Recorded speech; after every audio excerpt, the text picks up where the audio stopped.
Hey everybody, welcome back to Doin the Devil's Tango. It's our little dating story, dating advice, general chit-chat, non-funny joke podcast. Video game talk, Stardew Valley interior decorating show. So this is a podcast I do with my girlfriend Kelsey, who's here, of course. Say hello, Kelsey. Hello, Kelsey. I've used that joke before. Never, the best way to keep a joke funny is to keep saying it over and over again. So this podcast, we take your emails and your questions about relationships and things like that, and we just talk about them. Like, we're not experts on anything, but we just give our thoughts about, what we would do in this situation, or that now that we're older, what we should have done in that situation, that kind of thing, because we're freaking old, you know what I'm saying? So, what's new, Kelsey? How's life going for you? It's good. It's going good? What's new? What is new? Not much, I feel like. I got a hoverboard. Yeah. Kelsey got one of those, hoverboards that were popular on Vine back in, 2013. She's like, I have to have one. You used it 3 times? I'm going to use it more. Uh-huh. Although, I don't know how standard this is, but, it can, hook up to, Bluetooth on your phone or whatever, so you can, play music that comes out of the hoverboard. And so we're just I can't think of the word. So we're just queuing up a bunch of 80s synth music and just driving around in pure darkness with neon lights going. Yeah, it's pretty cool. What else is new? What else is new? I don't even know. Just playing random video games. Yeah. As of this podcast coming out, or as of recording this podcast, I'm working on the miraculous ladybug video that will probably be out already by the time this goes up. But miraculous.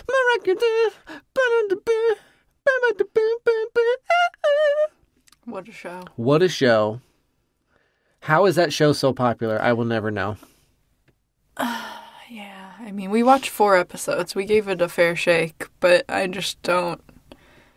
I don't know. I don't see the appeal. Yeah. We sat through, we watched, we put up with 4 episodes, and, wow. Now, to be fair, people say, it gets better in season 3 or whatever, but you watched, but didn't you watch an episode of season 3 on your own? I watched an episode of season 4. Or 4, sorry, yeah. And from what I saw, it didn't seem that much different. It was still the same formulaic, someone gets turned into a bad guy and they have to fight it. Someone has emotions. Oh, no. But the bad guys were, her friends or something. I don't know. It was, a tiny bit different, but, not... Really. But you have to understand the nuances of the love dodecahedron. Can't be bothered. I'm sorry. Everyone's got their one true pair, which is a phrase I just learned recently. Yeah. Now we know what OTP means. Yeah. We're old. I thought it was toilet paper, but no. No, it means one true pair like us. Aww. Anyway, so moving on to the emails here, we got a couple bangers. Yeah, we got some good ones today. We got some real slappers. Okay. First email here is just it's actually very simple, I think, but it says here, should I come out to my boyfriend as lesbian? Yes. Hello, my name is Channel. No, it says the purse, so it's Chanel. Oh, like the purse. My name is Chanel. Okay. And I'm 24. I have a boyfriend, and we have been together for 4 years now. Our relationship is great, and I couldn't ask for more. Well, apparently that's not true. But a few months ago, I started to lose feelings for him rapidly and started to be interested in women. I don't quite understand how, but it happened. I haven't told my boyfriend yet because I don't want to ruin something that's perfect. But I don't have feelings for him anymore. What do you think I should do? Well, first of all, if you don't have feelings for someone for whatever reason, you should not continue to date them, right? Yeah, and then it's not perfect if you don't like the person that you're dating anymore. Right. It's I haven't told him because I don't want to ruin something that's perfect. Well, clearly it's not perfect because you don't want to be in it anymore. It's not perfect for you. So, you're 24 and you're starting to realize that your place on the sexuality spectrum is not where you thought it was. But to answer your question, should you tell him? Yes. Yes. Yeah. If you're pretty sure that, you are gay, I'm not trying to invalidate your sexuality at all. But, there's no point in dating someone of the opposite sex anymore. Because that's not who you are. If you're not into the person you're dating anymore, like, let them know so that you can rip the Band-Aid off. It's going to suck for a bit, but then you can both move on to people you actually want to be with / want to be with you. You know what I mean? Yeah, you owe it to them to be honest about that. Because I think that you, like, love them. Right. That's something. I think a lot of people have been in this type of relationship where it's like, it goes on for years, and it's like, one or both of you aren't really into the other one anymore, but you just kind of stay together because somehow it seems easier than breaking up or something. And it's like no one wants to be with someone who just kind of tolerates them, you know? No. It's going to suck for your boyfriend that you break up with him, but then he can find someone who like wants to be with him, which is not a slight against you, but you've said in this email like 3 or 4 times, like, you're just not into him anymore. You don't have feelings for him anymore.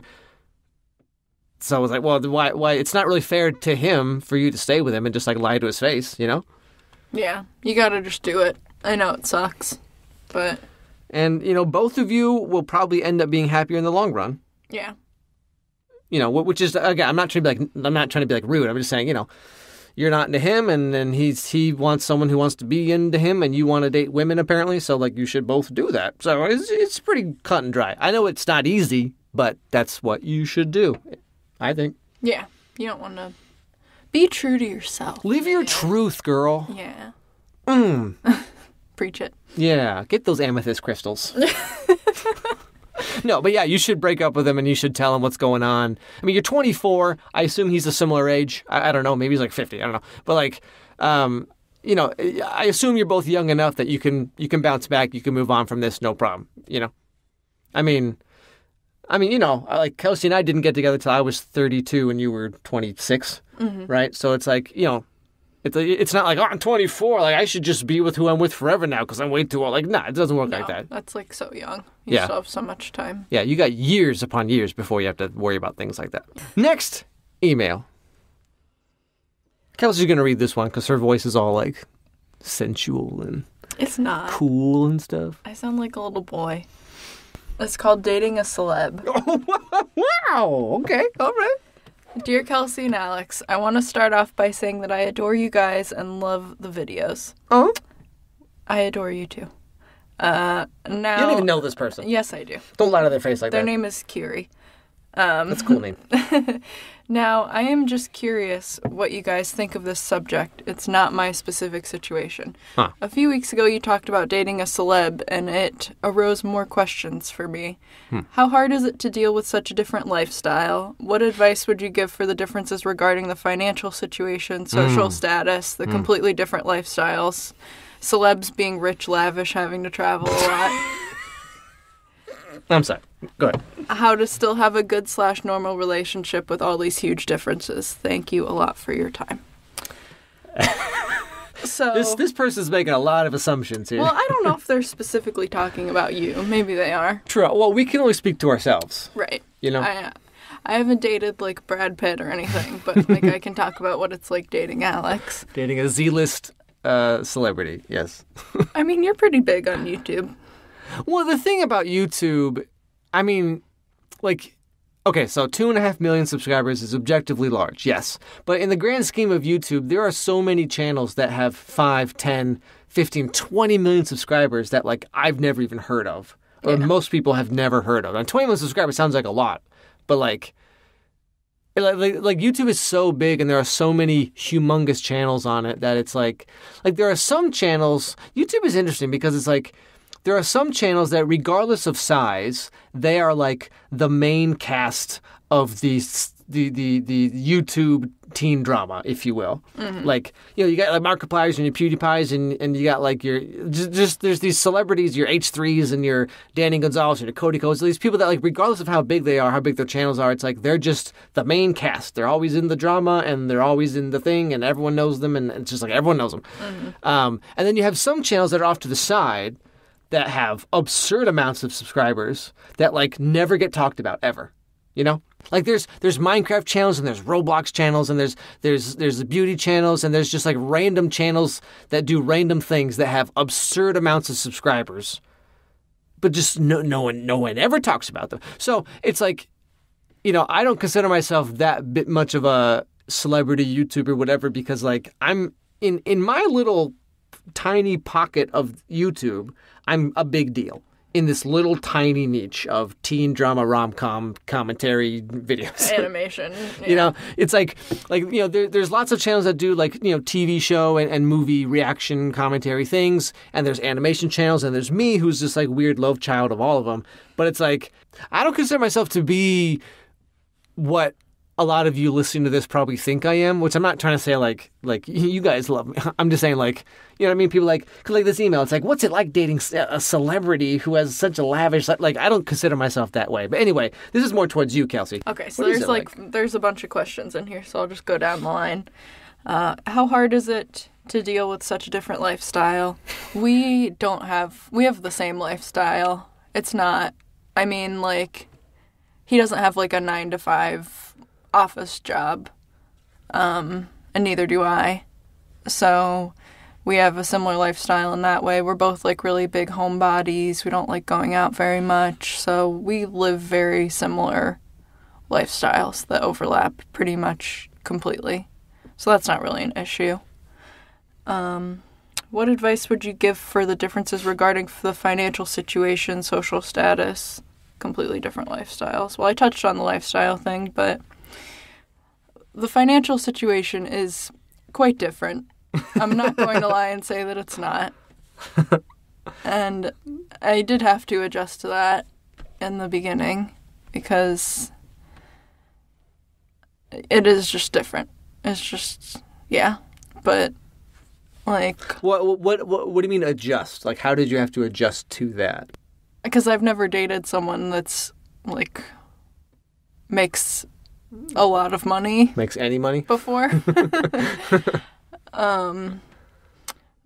So, I don't know. I think that maybe gave me, like, some feelings of inadequacy in the beginning of our relationship. Mm-hmm. Because I just had, like, a normal job, and I didn't make very much.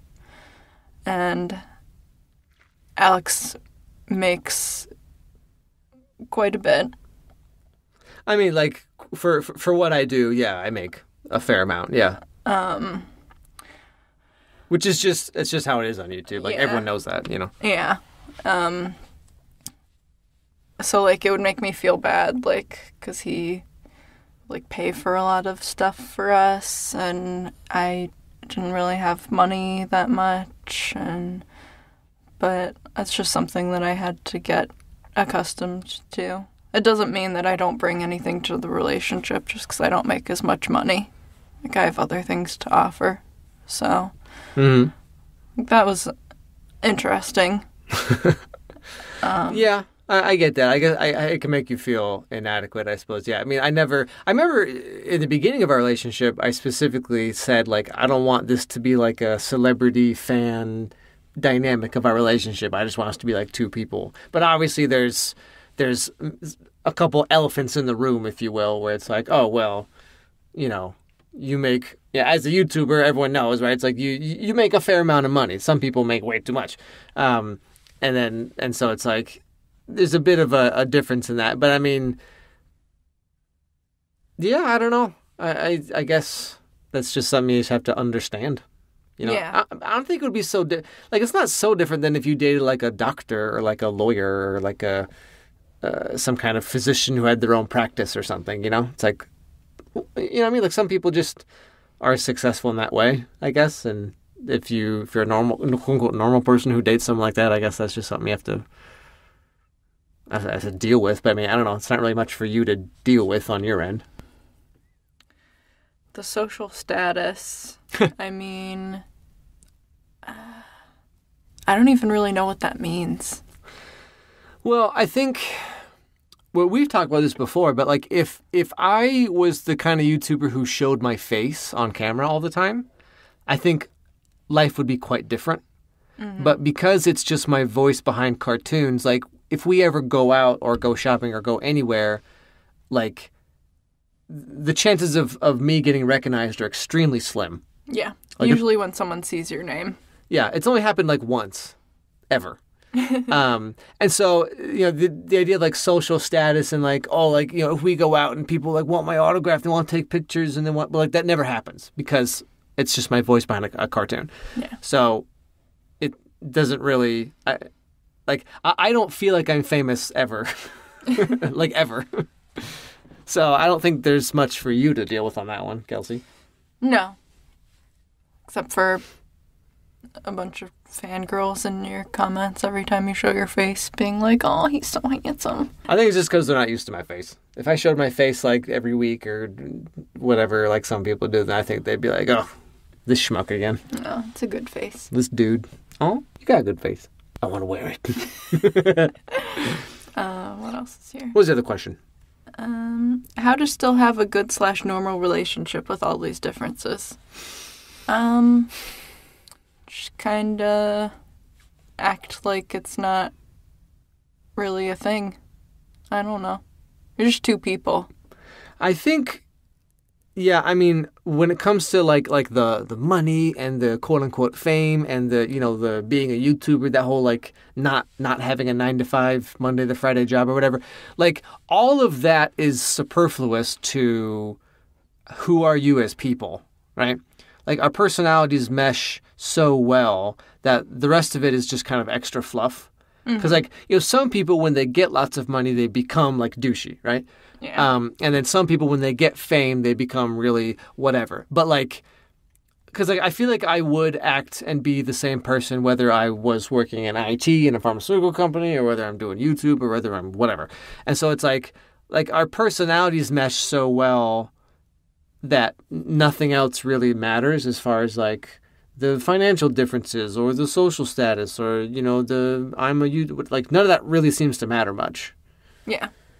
Like in our day-to-day relationship, life, whatever, like it doesn't really make any difference. No. He's just like a normal guy with a cool job. I don't know if I'd say normal. I'm pretty weird. He's a normal weird guy.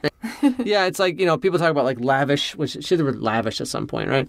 But like, yeah, like I don't live a lavish life. I don't even have a car. I don't have anything.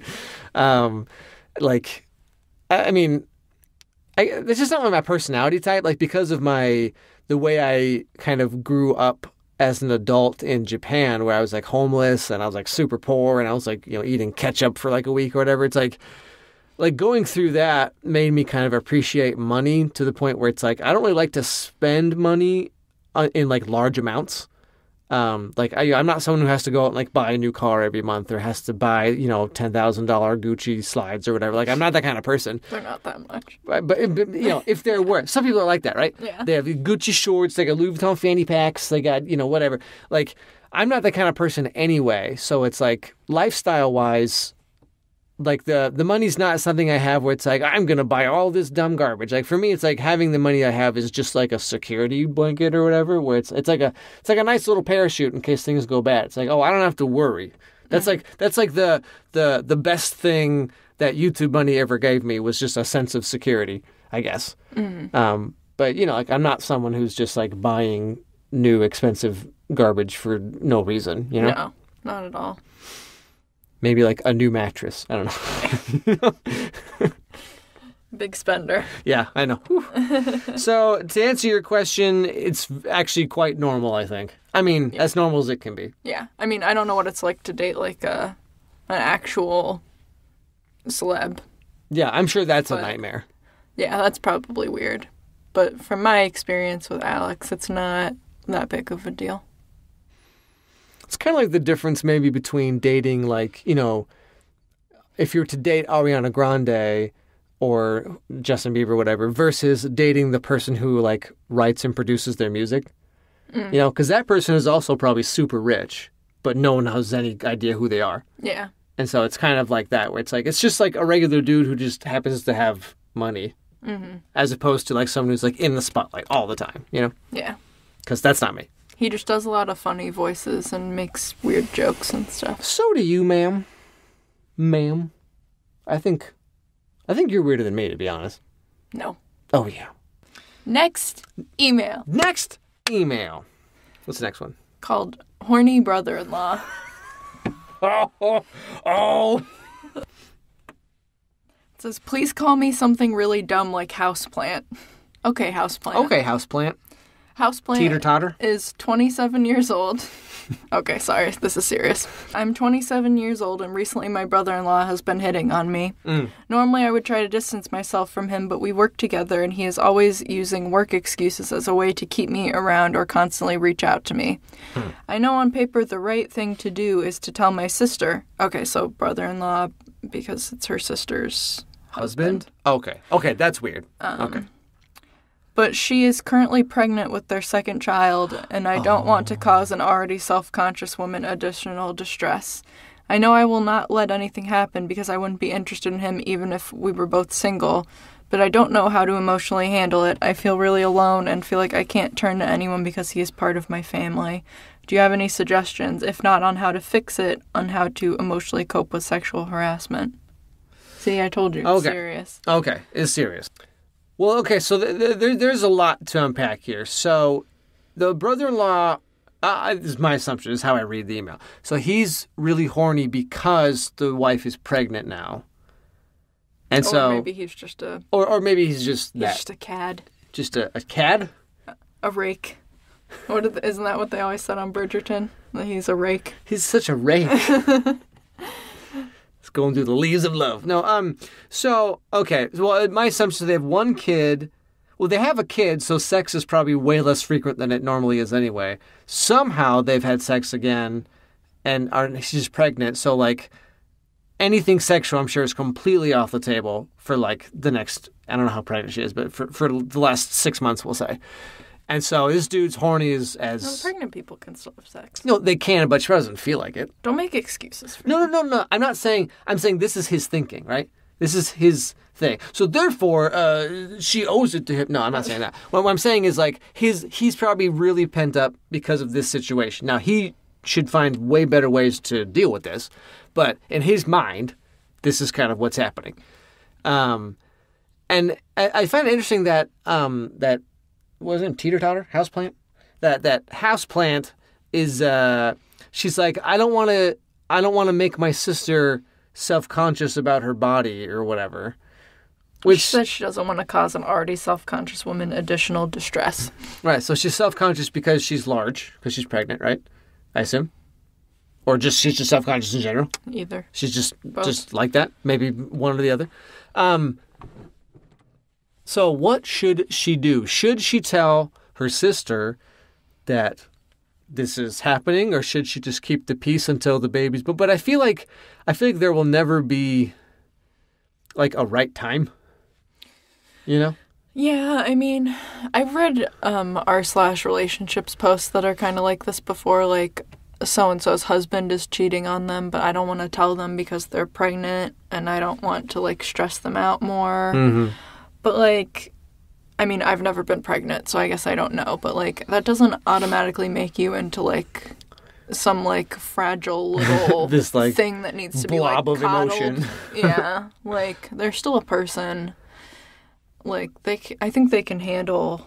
I mean, obviously it's not fun to be stressed out, and probably especially not when you're pregnant. But, like, that doesn't mean you can, like, coddle people.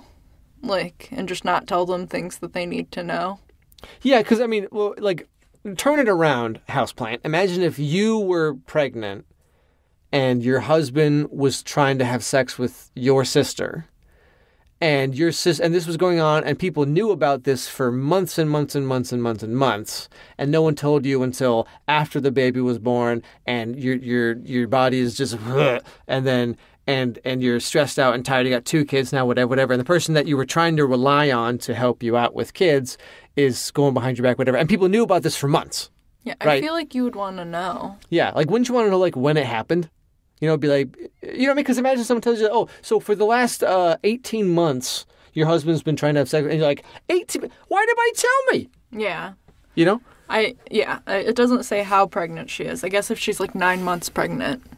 Okay, then, maybe wait a little bit. Her water to just, like, break when you tell her. Baby just flies out. Then I guess I get that. But in that case, just wait, like, a month or whatever. Yeah, if she's, like, first or second trimester, I think you should just tell her. If she's, like, right on the cusp the Mount St. Helens explosion, if you will, then maybe wait till that's done. Because like that could be rough. But it's still, I'm just saying, it's like if I was in that situation somehow, I would want to know instead of having everyone just wait months and months and months. And it's very similar to the first email we read about the girl who thinks that she's like gay now, where it's like, and she's like, well, I don't want to tell him. We've been together for years and years, and like I don't want to tell him because it's so perfect and whatever. But it's like, imagine if you just found out like, oh, the person I've been dating now for 4 or 5 years just hasn't loved me for the last year or whatever. Mm-hmm. Like, it'd be way worse to find out like, oh, the last 2 years of my life were just a lie, or for your sister, it's like, oh, the last 6 months I've been doing all this stuff, like preparing to make this family with the man I love, and turns out that was all a complete lie. Then you just feel like an idiot. You know? And it's not fair to you to have to just deal with this and not be able to tell anyone about it. Like, you need to tell someone, preferably her. But, like, can you tell your parents? Can you talk to your mom about it? I don't, like, it's not fair for you to have to deal with this and just feel like you have to suck it up and not tell anyone. Yeah, like, you don't have to become, like, a martyr for your sister or whatever, just because her husband's, like, a sleazebag, Yeah. So, yeah, you should, I mean, like we said, if your sister's like really close to going into labor, like any day now, then maybe wait till that's over. But if she's got a couple months left on her, then you should. I think I would want to know if it was me. Yeah, life doesn't just like stop for you if you're pregnant. You still have to deal with like stressors and stuff, like, and you can't just like I said, like coddle people to try to spare their feelings or whatever. You have to just be honest and tell people what's going on. Yeah, I mean, Houseplant is 27, and it's her, does it say older sister or just sister? It just says sister. So I don't know if it's older or younger or whatever, but yeah, I assume if you're 27, I assume your sister is in an age where she can, like, handle stuff, you know? I mean, women are strong. The fact that she's had one kid already, I'm sure, and she's going to have another one, like, I'm sure she can handle this, you know what I mean? Yeah. If not on how to fix it, how to emotionally cope with sexual harassment.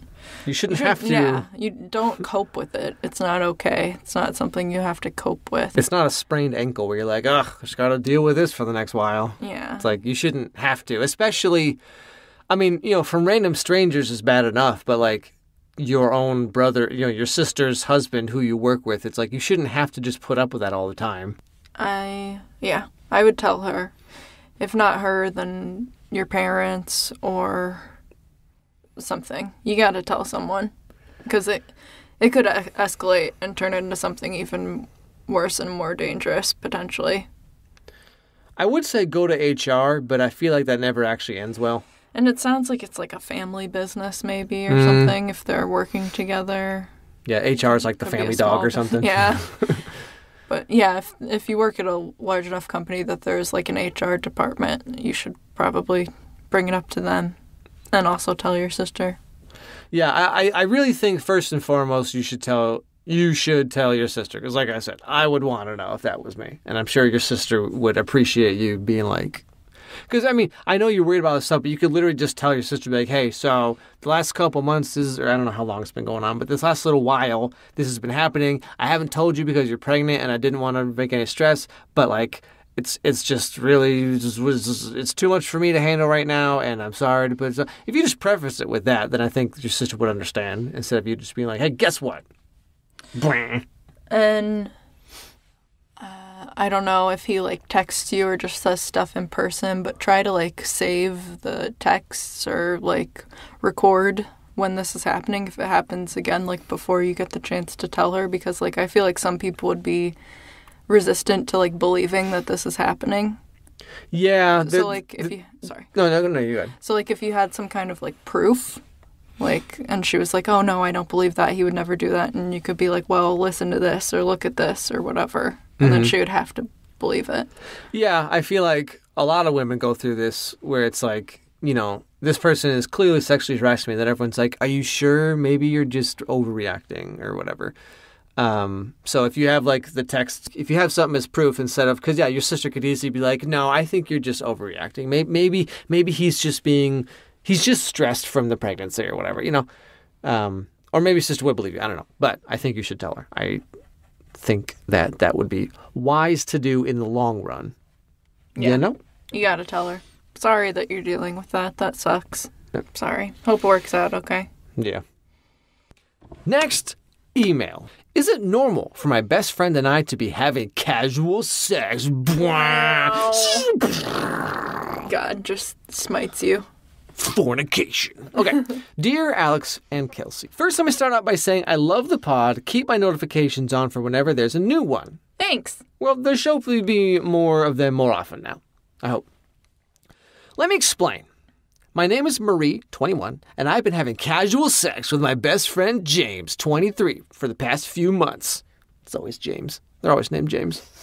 James or like Tyler or something. Neither of us are each other's first times, and we openly talk about each other's kinks to each other to make the situation more comfortable for us. We're not exclusively dating because I'm not looking for a boyfriend and he is not looking for a girlfriend, but we both had an undeniable physical attraction to each other for some time now until we both just kind of fell into bed. Just tripped and fell and yeah. It's inside me now. Guess I'll just ride this for a while.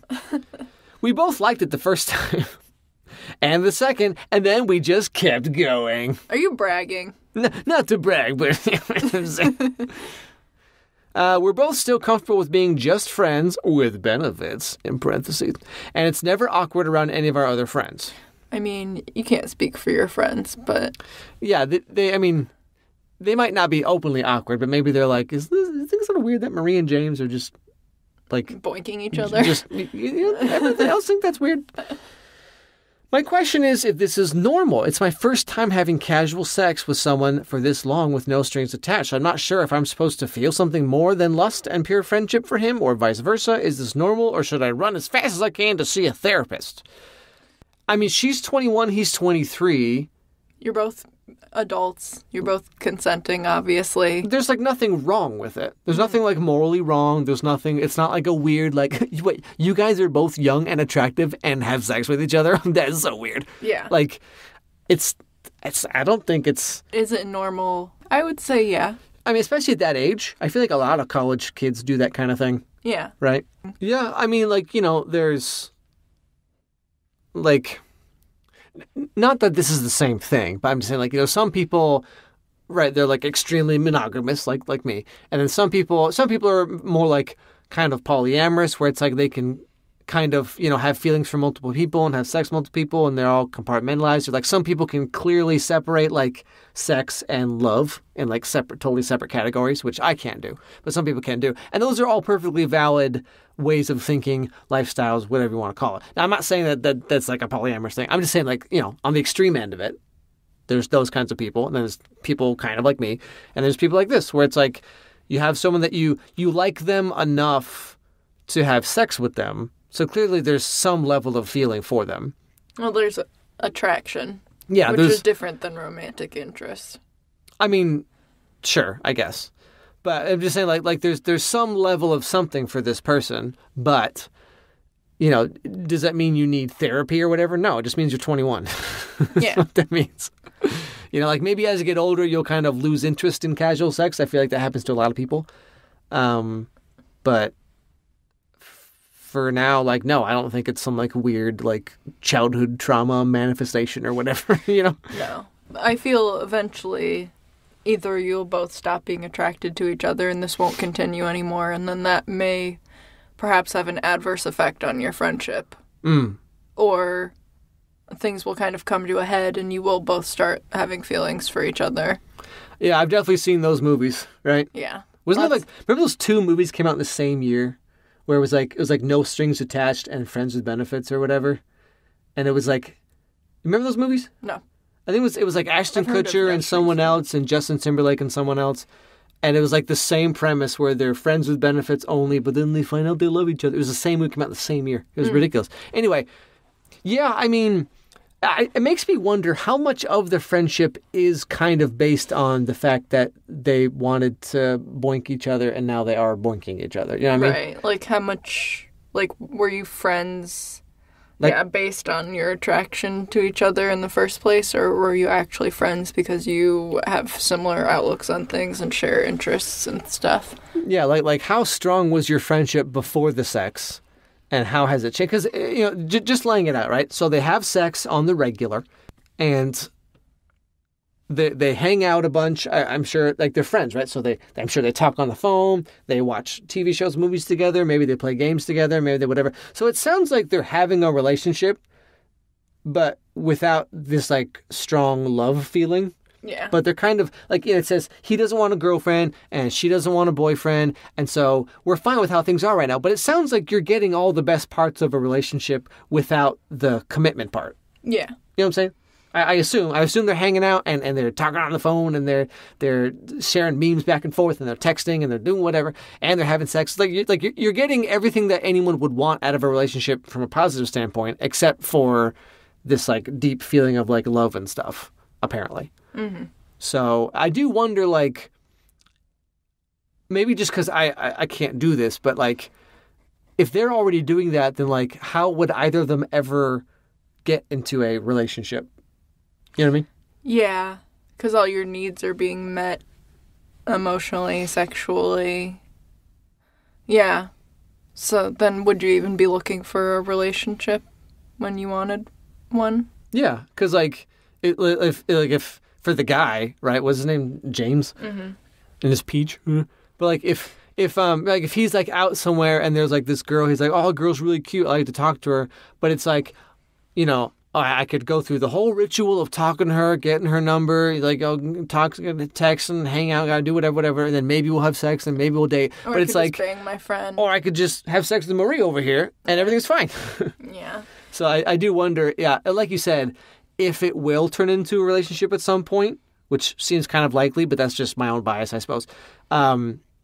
Or, yeah, if one of them starts dating someone else, but then it's like, why would they? Yeah, and if one of you does start wanting a relationship with someone, like, outside of your situation, like, this is going to be hard to explain to that person. You're probably going to have to cut this out. Yeah, because, I mean, like, if you're, like, exclusive, committed, like, dating someone, then obviously they don't want you having sex with other people, I assume. Now, you might date someone who's cool with that, but I'm assuming you won't. And so if you do, yeah, then it's like, oh, hey, James, we can't have sex anymore. But then also, like, would Marie's new boyfriend be cool with her hanging out with the dude that she was just having sex with, like, a week ago or something? It depends on the person, but right. Most likely not. Right. I think for most people, 51% at least, like, for the majority of people, I'm not saying everyone, but I think for most people would not be totally cool with that, where it's like, oh, I met this new girl, she's so great. Anyway, her best friend is also her friend with benefits that she only stopped having sex with because we're dating now. Again, maybe he'd be cool with that, but I feel like that'd be just a lot to throw onto someone. Yeah. Like, oh, my best friend, I go over to his house every day, we're always hanging out, we're always playing whatever together. I mean, we used to have sex, like, all the time, but now we don't because I'm with you, I suppose. It's like, it'd be like, oh, sorry to interrupt, guys, So just bear that in mind. If you ever do want to pursue a relationship with other people, that it's going to be kind of messy to explain this. But as far as if it's normal, yeah, like, it's totally normal and fine. And just because you don't have feelings for each other doesn't mean there's, like, something wrong with you or something. Yeah, I mean, and like you said, Kelsey, like, it could develop into a relationship later on when it does the whole, like, rom-com thing where it's like, oh, and then I start dating other people and then I realized the guy I really wanted was there all along with a milk crate. But yeah, I mean, if both of you are totally fine with how things are, then there's, like, no need to, like categorize it or to be like, is this normal? Is this not normal? Because, I mean, like, no one's relationship is normal anyway, I feel like.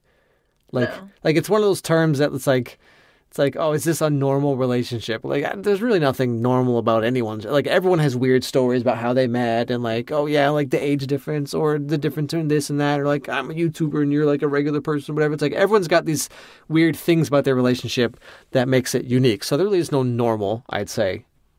Like, really. No. No one is normal. Nothing is normal.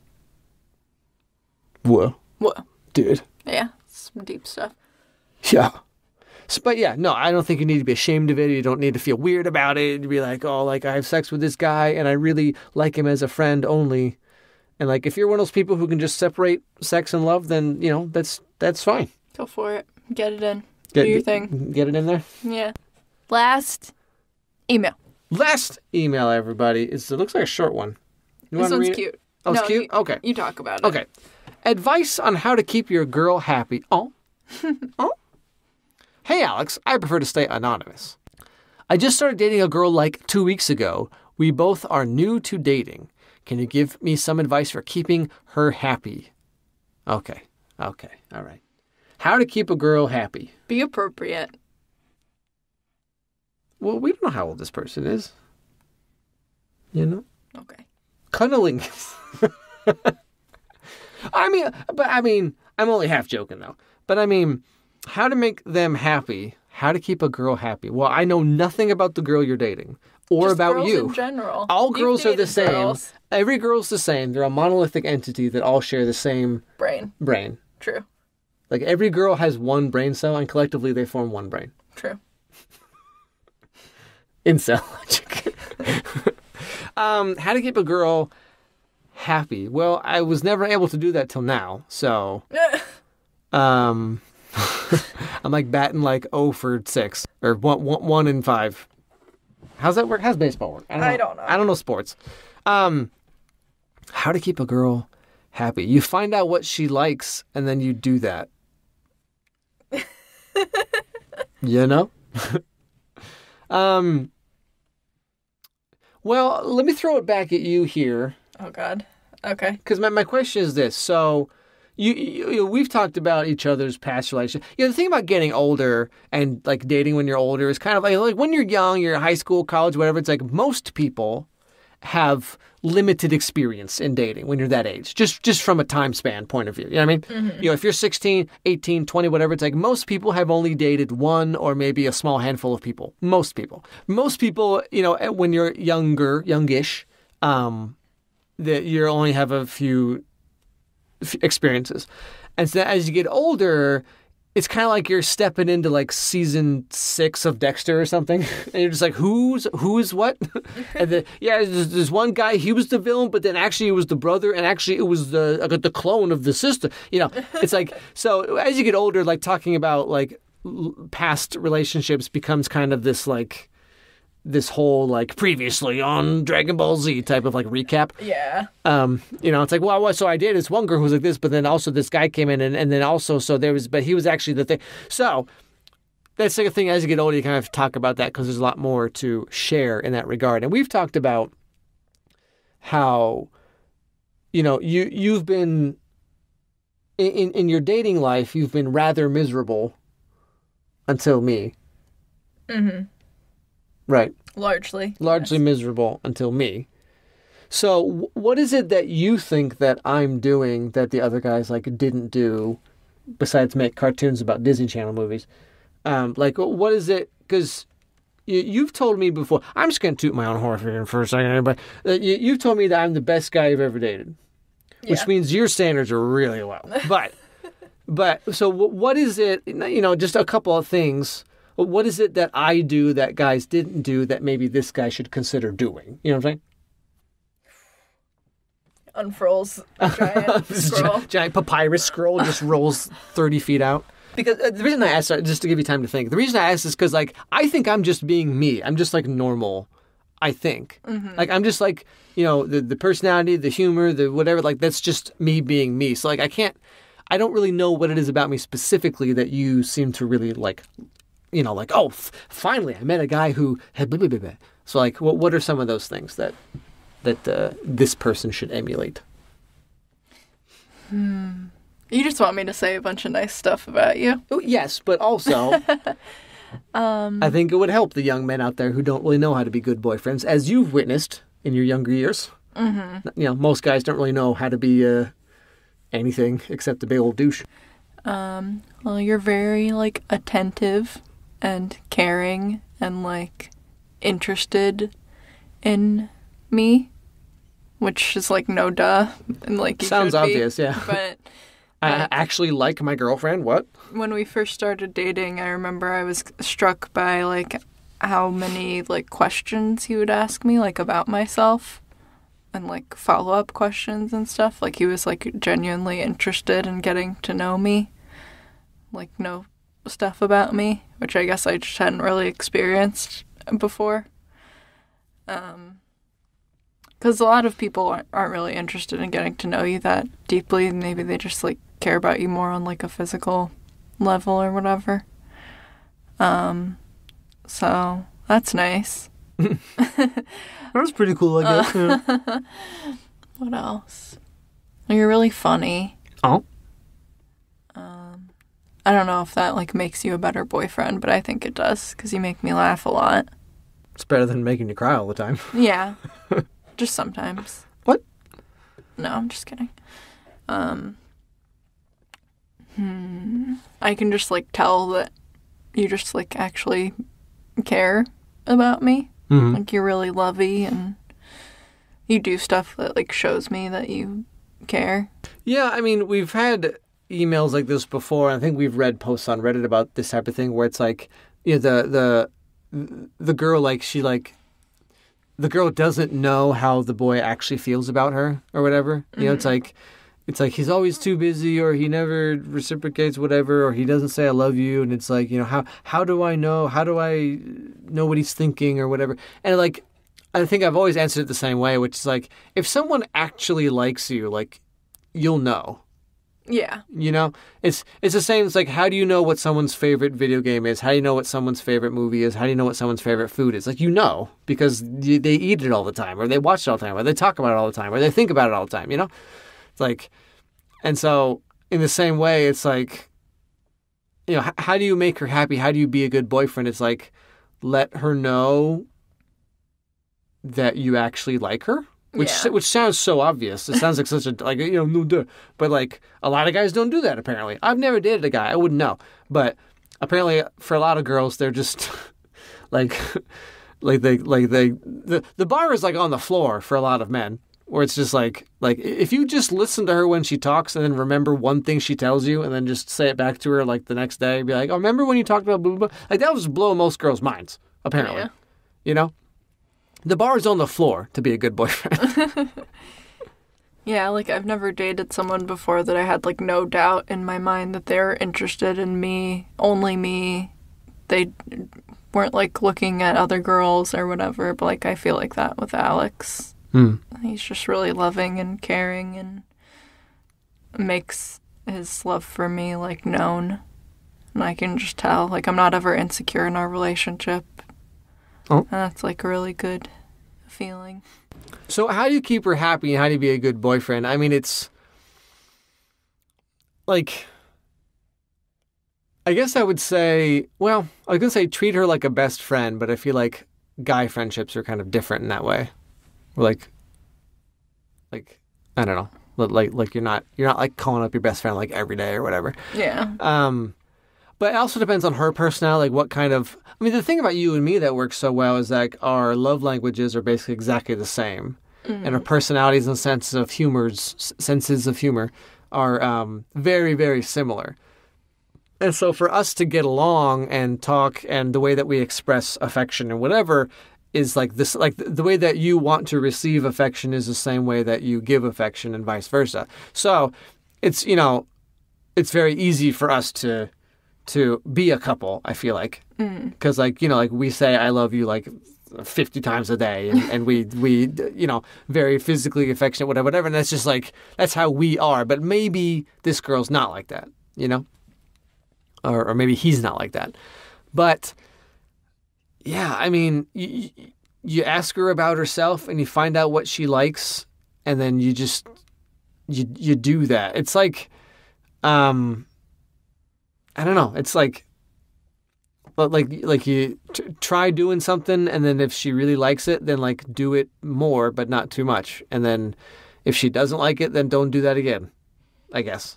Like if she's like, if you give her flowers and she doesn't really like flowers all that much, then don't give her flowers again. Or if she's always talking about I don't know, I can't think of an example right now, but like, I don't know, it's just like, yeah, like you were saying, like you ask questions and you find out who they are and what they like. And then like for me, sense of humor is a big deal. So like I was going to say, if you didn't like my jokes, then like it would be hard to be a couple. But I feel like if you didn't like my jokes, then we like wouldn't be a couple because you wouldn't have even bothered to... Yeah. Wouldn't even know who I was. You'd be like, oh, this YouTube channel's dumb. Yeah. And just never would watch it again. So, like, for me, and I think for both of us, but, like, me especially, it's like sense of humor is really important. So the fact that she makes me laugh and I make her laugh is like, the most important thing for me. Because that's something that you can take with you forever. Like, eventually we're both going to be all, like, fat and saggy and be like, oh, bleh, you know. Yeah. But if we can make each other laugh, then it's like, oh, this relationship can last. You know? Because if you're one of those couples that I think a lot of people go through when they're young, where it's like you're both physically attracted to each other, but, like, that's it. And, like, you try and talk and there's just, like, nothing to talk about. Or like, you know, like, he's one of those guys who just has, like, the dumbest sense of humor, like, full-on, like, Big Bang Theory level. And you're just like, oh, goodness, okay. And, like, those relationships usually don't last very long. But if you can make each other laugh and make each other feel important and loved and cared about, then you have a solid foundation for a relationship. So if you can make her, whoever this girl is, if you can make her feel like you actually like her, I think... Like, for men especially, like, when you're young, it's like you feel really embarrassed about expressing yourself that way. About being, like, loving and affectionate and being like, I love you, you're so whatever, you know. Like, I feel like it's really hard for men specifically to do that. And so a lot of young men are just kind of like, yeah, you're cool, whatever. But if you can get over that and if you can kind of be... like direct and like tell them how you feel and like just confidently, directly just say it, then I feel like that's gonna help you a lot in the long run, I would think. You know? Yeah. Because like you said, like, you know how I feel about you. Like, you know. And like, if I never told you or if I didn't show it to you, then like, how would you know? Right. So... like, you know, there's no, like, one-size-fits-all for how to have a happy relationship because everyone's different. And, like, what she wants from you, it might be different than what Kelsey wants from me. You know what I'm saying? So you just have to figure out who she is and what she likes and if that's the person you actually want to be with and you know, like, just do that. Yeah. It's very simple, but it's hard to do because everyone's different, you know? Yeah. Like, I feel like I really lucked out meeting Kelsey because it's like you just meet that person that you were looking for, but you didn't even know it, you know? Like when you go to the eye doctor and then they put the thing on and it's like, how's it look now? And you're like, oh, goodness. The world's supposed to look like this? I've been walking around with Mr. Magoo eyes the whole time? So that's going to end it for today, everybody. Hope you had a good time. Hope you learned something new. Hope you had a couple of laughs and, you know, maybe you realize that your boyfriend sucks. Anyway, if you want to send in your emails, you can send them to devilstangopodcast@gmail.com. What's that email address, Kelsey? Again, it's devilstangopodcast@gmail.com. It's like a speak and spell. Devil's Tango. Devilstangopodcast@gmail.com. And then, yeah, if you get them on, interesting questions, you know, if they're not too long, you can make them a little bit long, but not too long. I might get them on the show. Here's some advice. Hear your name read or get called houseplant or whatever. Yeah, ask us stuff too. Yeah, ask us about us or any questions about it. I guess it doesn't have to be relationship-based. Any questions you have for us in general, but, you know, mainly relationship-based, I guess. Anyway, that's going to end it for today. Hope you all had a good time, and we'll talk to you all next time. Bye-bye. Toodles.